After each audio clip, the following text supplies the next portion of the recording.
या देवी सर्वभूतेषु माँ चन्द्रघण्टारूपेण संस्थिता।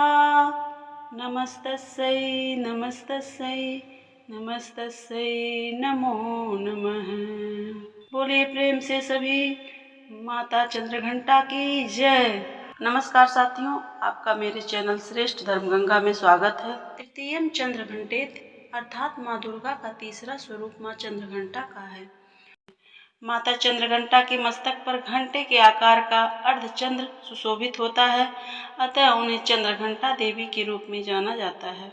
यदि आप भी माता की विशेष कृपा के पात्र बनना चाहते हैं तथा बुद्धि, विद्या एवं बल अर्जित करना चाहते हैं तो नवरात्रि के तीसरे दिन श्रद्धा भाव से माता चंद्रघंटा का पूजन अवश्य करें। आइए जानते हैं माँ चंद्रघंटा की पूजा कैसे की जाती है। सर्वप्रथम प्रातः जल्दी उठकर स्नान आदि करने के पश्चात पूजा स्थान पर गंगा जल छिड़कें। अब माँ चंद्रघंटा का ध्यान करें और उनके समक्ष दीपक प्रज्वलित करें। माता रानी को अक्षत, सिंदूर, पुष्प आदि चीजें अर्पित करें। इसके बाद माँ को प्रसाद के रूप में फल और मिष्ठान अर्पित करें। अब माँ चंद्रघंटा की आरती करें। अंत में देवी माँ से आशीर्वाद ग्रहण करें। चंद्रघंटा माता का पूजन मंत्र यह है। पूजन करते समय इस मंत्र को जपें। पिंडज प्रवरारूढ़ा चंडकोपास्त्र कैयुरता प्रसादम तनुते महाम चंद्रघंटेति विश्रुता। और माँ चंद्रघंटा का बीज मंत्र यह है।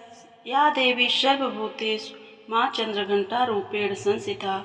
नमस्तस्यै नमस्तस्यै नमस्तस्यै नमो नमः। माता की पूजा करने के पश्चात, आरती करने के पश्चात कथा को अवश्य सुने।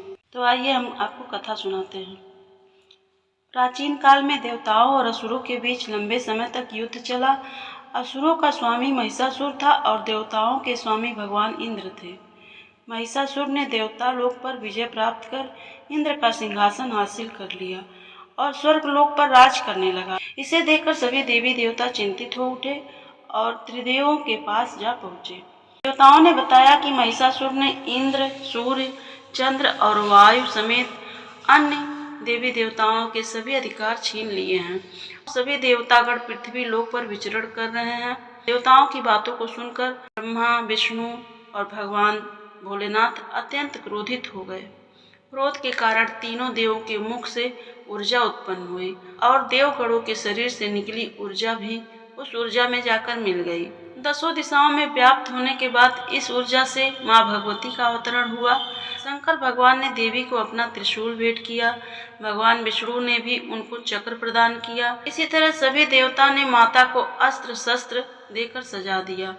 इंद्र ने भी अपना वज्र एवं ऐरावत हाथी माता को भेंट किया। सूर्य ने अपना तेज तलवार और सवारी के लिए शेर प्रदान किया। युद्ध भूमि में माँ चंद्रघंटा ने महिषासुर नामक दैत्य का वध किया। बोलिए सभी प्रेम से जय माता दी। किसी भी पूजन और कथा के बाद आरती अवश्य करना चाहिए। आरती के बिना पूजा अधूरी होती है। आइए हम माँ चंद्रघंटा की आरती करते हैं। जय माँ चंद्रघंटा सुख धाम पूर्ण की जो मेरे काम। चंद्र समाज तु शीतल दाती चंद्र तेज किरणों में समाती। मन की मालक मन भाती हो चंद्रघंटा तुम वरदाती हो।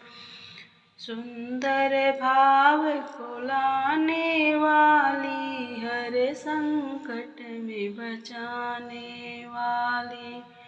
हर बुधवार को तुझे ध्याए श्रद्धा सहित तू विनय सुनाए। मूर्ति चंद्र आकार बनाए सन्मुख घी की ज्योति जलाए।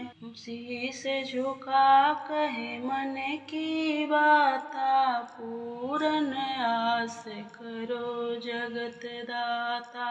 कांचीपुर स्थान तुम्हारा कर्नाटका में मान तुम्हारा। नाम तेरा रटू महारानी भक्त की रक्षा करो भवानी। माँ चंद्रघंटा की साधना का क्या फल मिलता है, आइए जानते हैं।